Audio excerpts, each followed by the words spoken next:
Bienvenidos a Encuentros de Diseño, el podcast del Observatorio en Diseño y Creación de la Universidad Jorge Tadeo Lozano, conducido por Johanna Zárate y patrocinado por la Facultad de Artes y Diseño. En esta edición especial vamos a escuchar la lectura casera de los libros del Informe Final de la Comisión de la Verdad, un ejercicio de divulgación social de contenido. Cada episodio contiene un capítulo que será de su interés y podrá escucharlo en orden aleatorio.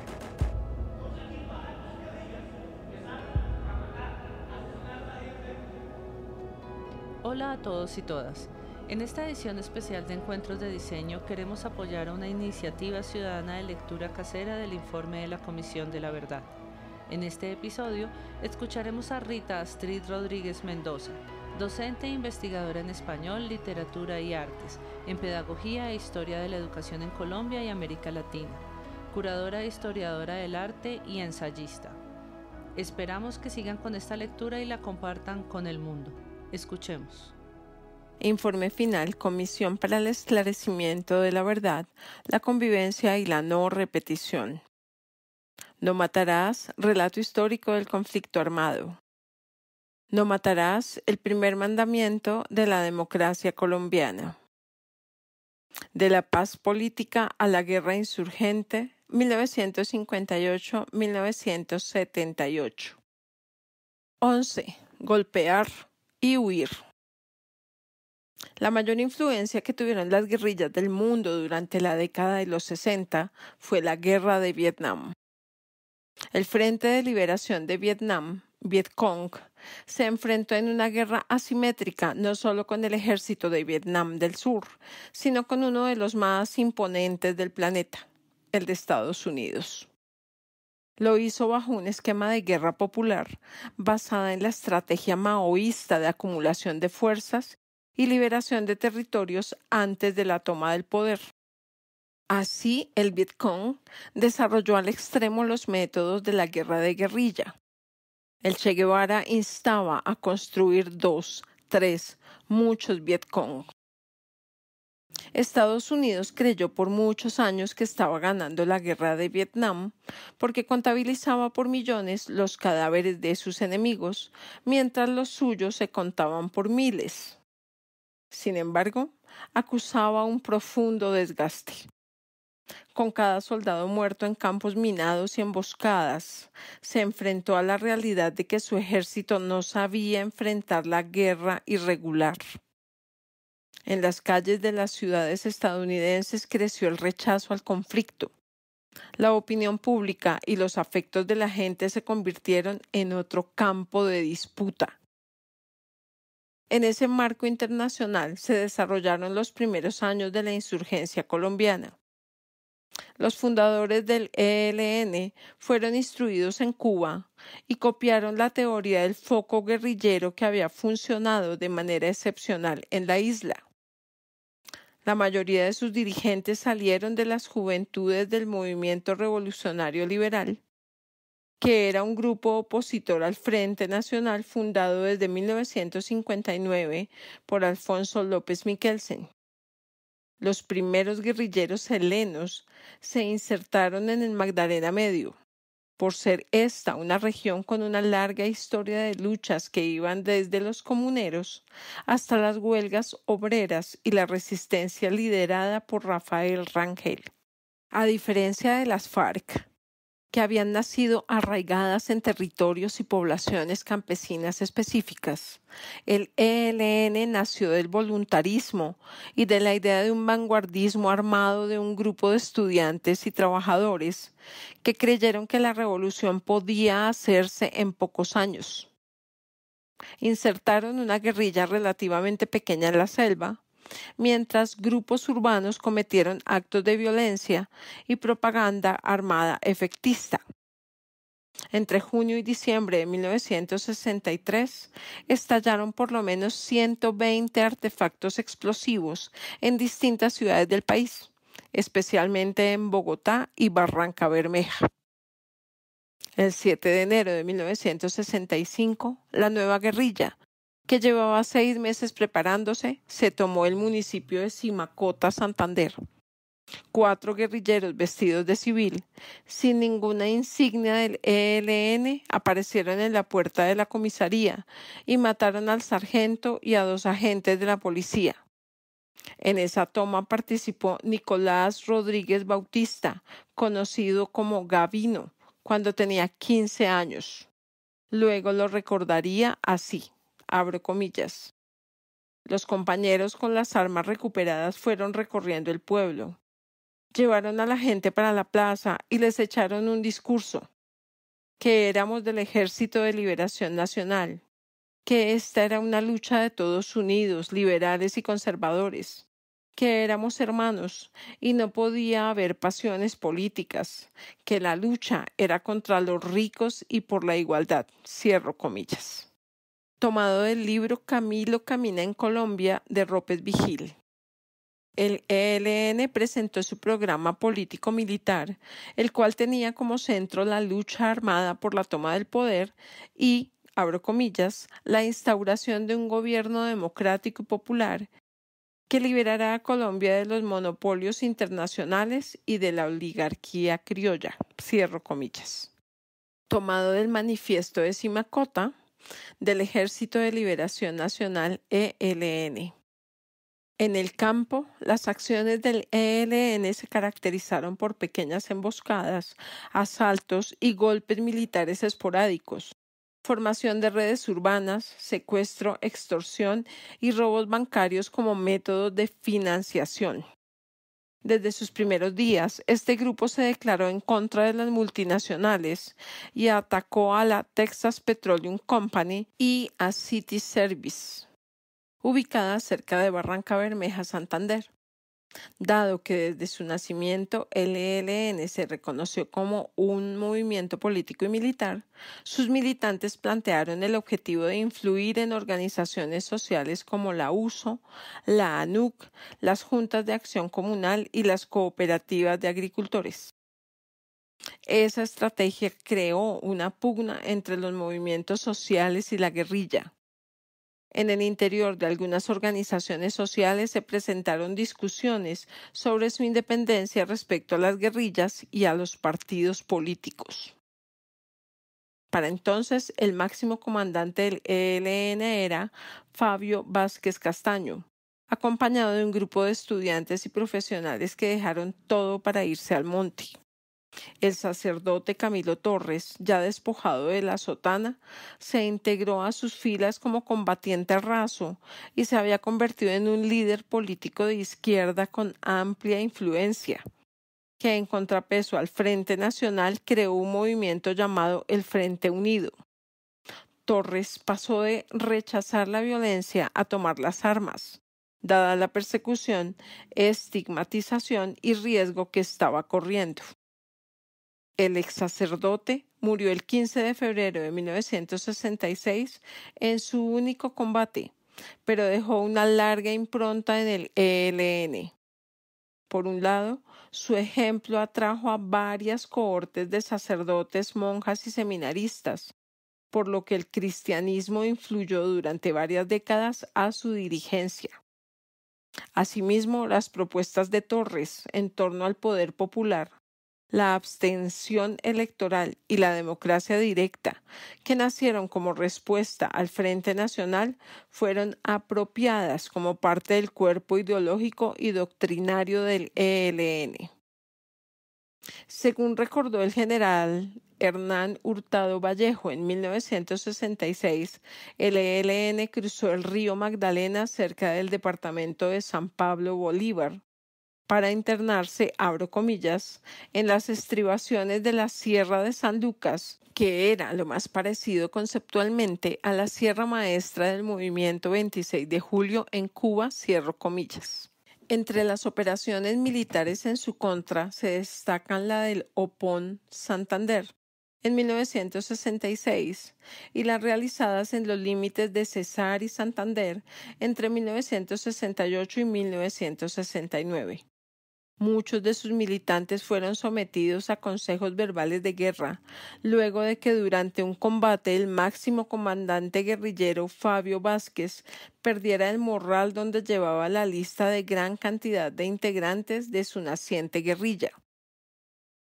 Pero fue mediante la operación Anorí que el ejército llevó al ELN al punto de extinción.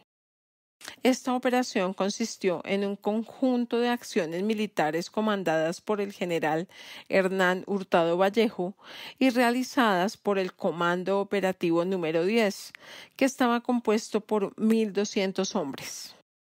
Las acciones se desarrollaron entre enero y octubre de 1973. Entre estas se destacaron la Operación Trinitario de mayo-junio de 1973 y las acciones de combate entre agosto y octubre de 1973. El objetivo de los militares se centró en la persecución de 3 de los comandantes guerrilleros: Fabio Vázquez Castaño, Antonio Vázquez Castaño y Ricardo Lara Parada. En 10 meses se liquidó el Frente José Antonio Galán. De los comandantes solo sobrevivió Nicolás Rodríguez Bautista, alias Gavino. La siguiente gráfica da cuenta de la importante disminución en el número de combatientes del ELN que inició en 1971, pero que es significativamente representativa a partir de 1973. En el texto aparece la gráfica 3, Hombres del ELN en armas, 1964-1977. El ELN quedó muy golpeado en sus bases rurales después de la Operación Anorí de 1973. Un alto funcionario del gobierno de Alfonso López Miquelsen relató que a inicios de 1975 el gobernador de Bolívar solicitó permiso para iniciar contactos con un grupo del ELN que se quería entregar en el sur de Bolívar. El presidente López y el ministro de Guerra Abraham Barón Valencia ordenaron una zona de despeje, en un momento en el que el comandante del ejército, el general Álvaro Valencia Tovar, aseguraba que llevaba una operación definitiva contra 100 o 260 guerrilleros. Valencia Tovar escribió años después lo siguiente, abro comillas: el presidente López, deslumbrado con la perspectiva de la rendición a comienzos de su gobierno, aceptaba las condiciones impuestas por los sitiados: levantamiento de las bases de patrullaje, cesación de operaciones militares en toda el área y el envío de un representante del gobierno para convenir detalles de fecha y sitio. Aquello era absurdo. Una agrupación vencida imponiendo condiciones al vencedor. Cierro comillas. Tomado del texto Mis adversarios guerrilleros de Valencia Tovar. La primera reunión se acordó en el Hotel Nutibara de Medellín, pero los emisarios del ELN nunca llegaron. El presidente López escogió al liberal Jaime Castro para que asistiera a una segunda cita. Castro llegó al punto de encuentro luego de 2 días de recorrer las selvas del Magdalena Medio, pero esta vez la guerrilla tampoco hizo presencia. No se sabe aún si los helenos usaron este diálogo como estratagema para romper el cerco o si la orden de despeje nunca fue obedecida por los militares. Este intento de negociación creó una fisura insalvable entre el gobierno de López y el general Álvaro Valencia Tovar, quien consideraba que la rendición de los guerrilleros debía hacerse ante el ejército victorioso, para que la sociedad entendiera que, con los métodos adecuados, la guerrilla podía ser vencida militarmente. Para la administración de López, en cambio, se trataba de un esfuerzo por poner fin a la subversión de manera pacífica. Según señaló a la Comisión de la Verdad un funcionario del gobierno de López, los diálogos con el ELN eran una, abro comillas, solicitud a la cual el gobierno no se podía negar, y menos un gobierno liberal que había llegado con semejante respaldo democrático, cierro comillas. Así se mantenían las diferencias entre el poder civil y el militar en torno a la relativa autonomía que tenían los militares para el manejo del orden público y la obligación que tienen los presidentes de buscar la paz. El episodio le costó la salida del ejército a Valencia Tovar. Tanto él como Alberto Ruiz Novoa terminaron sus carreras con agrias disputas con el gobierno de turno. Estos y otros casos que ocurrieron más adelante, como los de los generales Fernando Landazábal Reyes en 1984 y Harold Bedoya en 1996, son presentados en la narrativa de la fuerza pública como evidencia de la obediencia de los militares al poder civil. Este fallido intento de paz puede considerarse un temprano reconocimiento de que Colombia enfrentaba un conflicto armado interno y no un simple problema de orden público, que un pacto de paz no es una rendición y que podía aplicarse el derecho de gentes, del que el propio López se volvió gran promotor en sus años posteriores. Por esos años, el cantante Jorge Villamil intentó impulsar una negociación entre Manuel Marulanda Vélez y el general José Joaquín Matallana. Ambos se cruzaron cartas y enviaron misivas al gobierno, pero éstas quedaron en la historia como efímeras intenciones de acercamiento en la búsqueda de resolver el conflicto. Lo que quedó del ELN se consumió por dentro en sus primeros años por las purgas y divisiones internas. Aunque esto sucedió en todas las guerrillas, en este caso algunos de los fundadores terminaron fusilados en medio de contradicciones políticas que fueron resueltas en consejos de guerra. En el contexto de este autoexterminio, se dio en 1975 el relevo de Fabio Vázquez Castaño, quien se refugió en Cuba hasta su muerte en 2018. En febrero de 1977 fue capturada su red urbana. Durante los siguientes años, el ELN se mantuvo atomizado, con núcleos que echaron raíces en Arauca, en el sur de Bolívar, en Antioquia y en las ciudades, pero sin un mando unificado. A principios de los años 80 se dio la reunificación de los diversos grupos y logró crecer y expandirse, apoyado en las rentas del secuestro y los pagos que le hicieron multinacionales petroleras durante la construcción del oleoducto Caño-Limón-Coveñas. En 1967 se creó la tercera guerrilla del país, el Ejército Popular de Liberación EPL, como brazo armado del Partido Comunista de Colombia marxista-leninista, PCML, que a su vez fue una disidencia del Partido Comunista Colombiano en el marco de las purgas entre la Unión Soviética y China.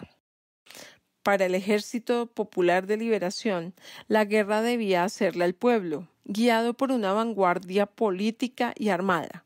Así lo explicó Mario Agudelo, exintegrante de esta guerrilla, a la Comisión de la Verdad en entrevista colectiva. Abro comillas.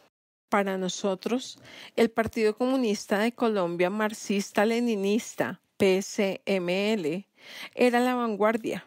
Era quien tenía que trazar los lineamientos fundamentales para hacer realidad una revolución y para la construcción de esa nueva sociedad después de la toma del poder.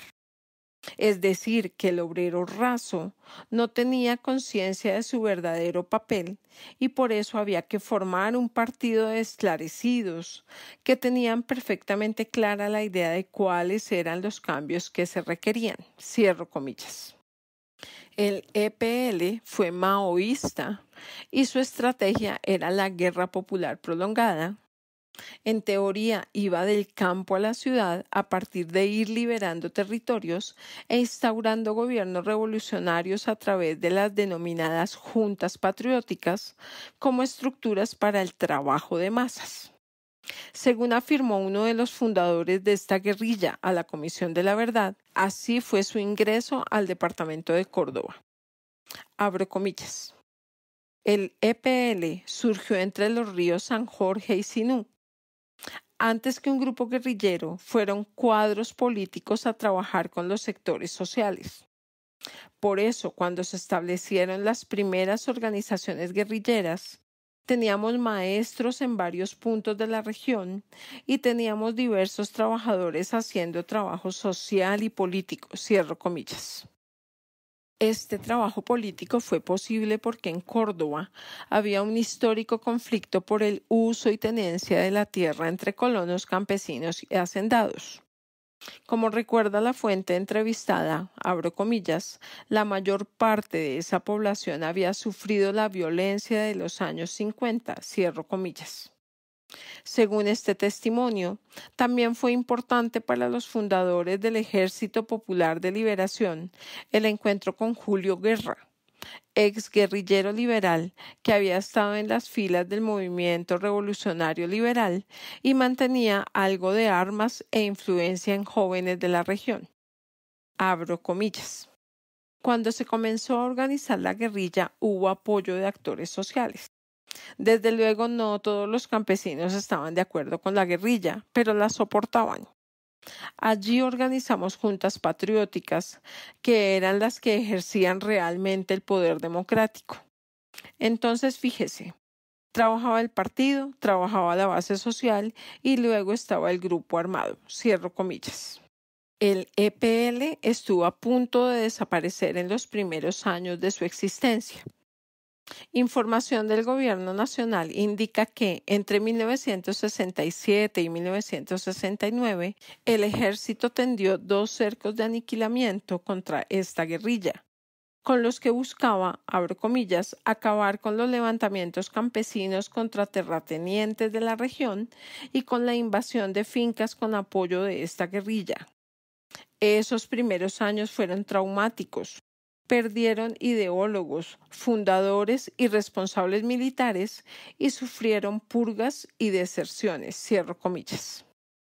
Tomado del texto Dinámica de la violencia en el departamento de Córdoba, del Observatorio del Programa Presidencial para los Derechos Humanos y Derecho Internacional Humanitario.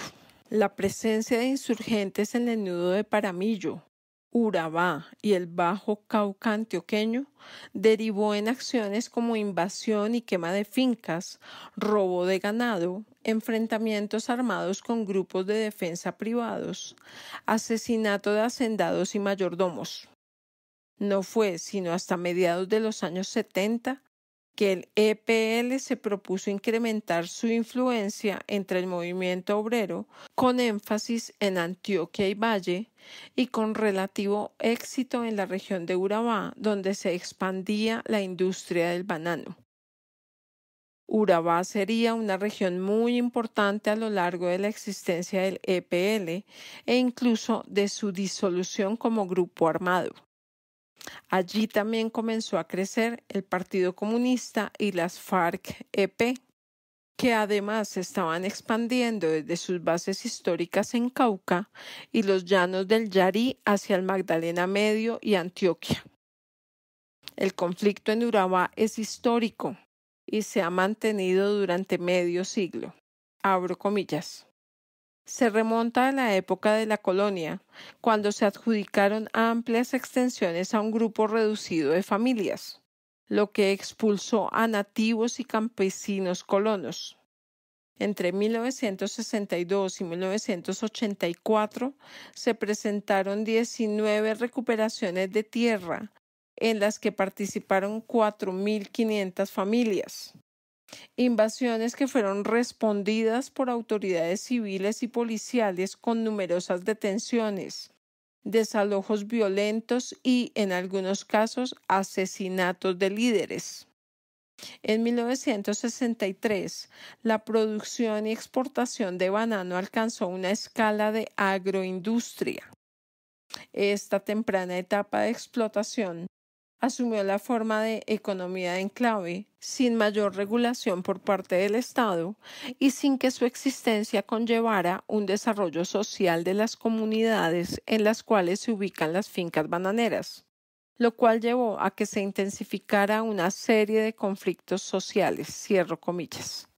Tomado del texto La sombra oscura del banano, de la Fundación Cultura Democrática FUCUDE y la Corporación Opción Legal. En abril de 1967, las FARC también sufrieron un grave revés en el Huila, en el que perdieron un número significativo de combatientes, más por deserción o encarcelamiento que por bajas, y la mayoría de las armas en poder de esa tropa. Entraron en una etapa de estancamiento que se extendió hasta mediados de la década siguiente. Ejemplo de ello es que en 1970 solo se documentaron 3 acciones de esta guerrilla, mientras que el EPL ejecutó 12 y el ELN 18. Así pues, al comenzar los años 70, había guerrillas que se inspiraron en el vanguardismo armado y las doctrinas revolucionarias de los 60. Sin embargo, estas no constituían una amenaza real para el Estado. De hecho, estuvieron al borde de la extinción. El énfasis de la tarea revolucionaria era incentivar una guerra popular que se libraba en todos los frentes, en el político, mediante la agitación y propaganda, y de manera muy importante en el organizativo, a través de la creación de bases clandestinas en los movimientos sociales, para que éstos se prepararan para la liberación paulatina de territorios y la insurrección. No hacían más que lo que la cartilla revolucionaria dictaba: lanzar, abro comillas, al combate a la población civil o a una parte considerable de ella contra las fuerzas armadas del poder gubernamental, legal o de facto, cierro comillas. Tomado del texto La guerra de la pulga de Taber. Su imbricación con la población civil era parte esencial del proyecto, pues la esencia de su tarea era despertar la conciencia política y el estado de ánimo rebelde en las poblaciones. La fuerza pública continuaba implementando la cartilla de la contrainsurgencia internacional en estos años y hasta mucho después usó la estrategia que para ese momento ya era un fracaso en Vietnam: buscar y destruir al enemigo. Lo que ocurrió en los años siguientes había sido advertido por quienes analizaban el fracaso de Estados Unidos en Vietnam. Abro comillas. De acuerdo con experiencias recientes, parece improbable la derrota de una auténtica guerrilla, salvo que se usen métodos semejantes al genocidio. Los contrainsurgentes buscan una solución militar: arrasar a las guerrillas. Pero hay un impedimento político y económico que se los estorba. No pueden acabar con la población, ni siquiera con una parte importante de ella, cierro comillas. Tomado del texto citado anteriormente. Esta temprana advertencia señala el gran riesgo que encarna el trato de la población como enemigo. El hecho de que el proyecto insurgente fuese una apuesta social y política, contraria al orden establecido y enfocada en transformar las condiciones de vida de la población a través del poder de las armas, generó en el fondo su involucramiento y en algunas ocasiones su apoyo real o condicionado. Esta situación, unida al estigma y al señalamiento de las zonas rojas o de presencia de guerrilla, derivó en la fijación de miles de seres humanos como blancos legítimos y su trato como rebeldes o subversivos desdibujó el Estado de Derecho. El principio de distinción que permite reconocer entre el combatiente y el civil no se tuvo en cuenta. Esa es una de las graves consecuencias de haber desarrollado en el territorio nacional una guerra irregular. Lectura casera hecha por Rita Astrid Rodríguez Mendoza. Acabamos de escuchar la lectura del informe de la Comisión de la Verdad, una entidad de Estado que busca el esclarecimiento de los patrones y causas explicativas del conflicto armado interno que satisfaga el derecho de las víctimas y de la sociedad a la verdad, promueve el reconocimiento de lo sucedido, la convivencia en los territorios y contribuya a sentar las bases para la no repetición mediante un proceso de participación amplio y plural para la construcción de una paz estable y duradera, con la cual Encuentros de Diseño desde la Universidad Jorge Tadeo Lozano se ha comprometido. Esperamos compartan estos audios y nos ayuden a su divulgación.